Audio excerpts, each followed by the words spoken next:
Hey everybody, Adam Davidson, RadCast for Friday, January 19th, 2024. I'm on location at my sister's house. We've been talking about the Lord's Prayer, Our Father in heaven, holy is your name. Or if you like the old-fashioned style, it's Our Father who art in heaven, hallowed be thy name.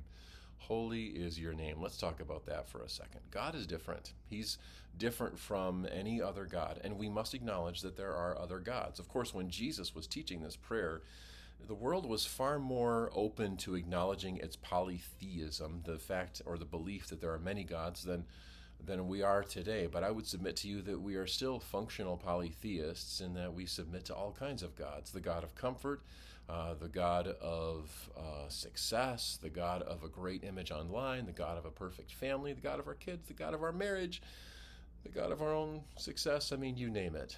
We are, many of us, functional polytheists. God is different, capital G, Yahweh. God is different. He's holy.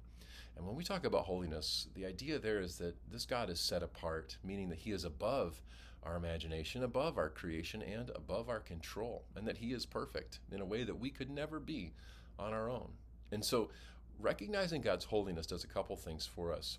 First, it helps us to remember that God is worthy of our reverence and awe. Have you ever met a celebrity before and you were speechless? You were a little shaky, you were afraid to even look them in the eye. Somebody you just really looked up to, somebody you saw on TV or heard on an album or whatever on stage. This person that just seems bigger than life, and now there you are talking with them. If you had that moment, that feeling is the feeling that this line, holy is your name, should generate in us. A reverence and awe, and I would submit to you even a fear.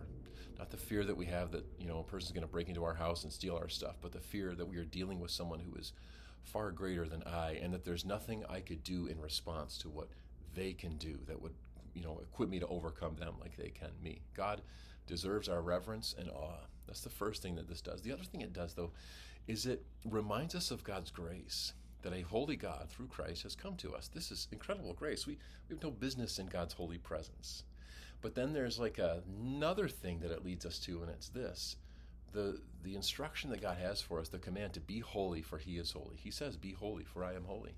So you get to Romans 12:1, and it says, therefore I urge you, brothers and sisters, in view of God's mercy, to offer your bodies as living sacrifice, holy and pleasing to God. What else could a holy God desire from us than the same kind of holiness that comes from him in the first place, going back to him as an offering? So offer him today, your Father in heaven, to acknowledge his holiness in great fear, reverence, and awe, but also in response to his grace for you and I also to live a holy life, a set-apart life, a life that is like Jesus. We can only do this through him anyway. So remember his grace, have his peace, and we'll see you Monday. That's RadCast.